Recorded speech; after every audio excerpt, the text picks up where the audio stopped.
الله. أما سورة البقرة فالقرآن كله مبارك، والنبي عليه الصلاة والسلام يقول لا أقول ألف لام ميم حرف، وإنما ألف حرف ولام حرف وميم حرف، له يعني له بكل حرف منها من قراءته حسنة.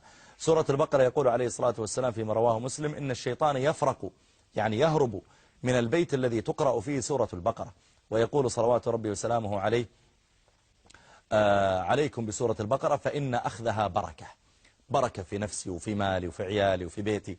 قال فإن أخذها بركة وتركها إهمالها وتركها حسرة ولا تستطيعها البطلة يعني السحرة.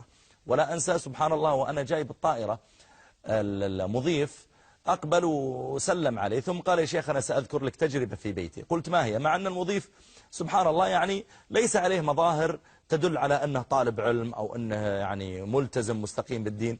قال يا شيخ أنا زوجتي من 4 سنوات تقرأ سورة البقرة يوميا يقول ما تركتها يوما واحدا. يقول والله يا شيخ أن المشاكل بين أولادي انتهت أو قلت، أن الله بارك في مالي، الرزق الذي المقاضي اللي أشتريها للبيت، يشتري يعني حاجات للبيت، يقول والله يا شيخ صار فيها بركة. في السابق تنتهي في 2 3 والله انتهى، هذا انكسر، هذا يقول صار فيه بركة. يقول حتى أنا كان أحيانا عندي بعض الأمور إذا سافرت أقع في بعض المعاصي، والله يا شيخ أني ألاحظ أن بدأ يحال بيني وبينها. يقول أكون مثلا مخطط ببدل ملابسي وبطلع أتمشى في مكان كذا وكذا.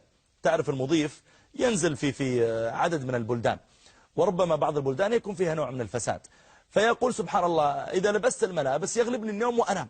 يقول كأنه يحال بيني وبين ذلك. يقول والله يا شيخ 4 سنوات تغيرت حياتي إلى غيره. هذا كلام في الطائرة قبل قليل وأنا جاي.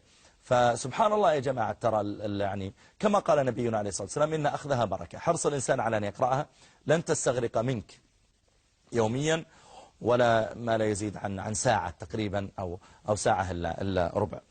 أسأل الله أن يجعلنا وإياكم من يحافظون على تلاوة القرآن. لا تنسى الاشتراك في قناة نلتقي لنرتقي.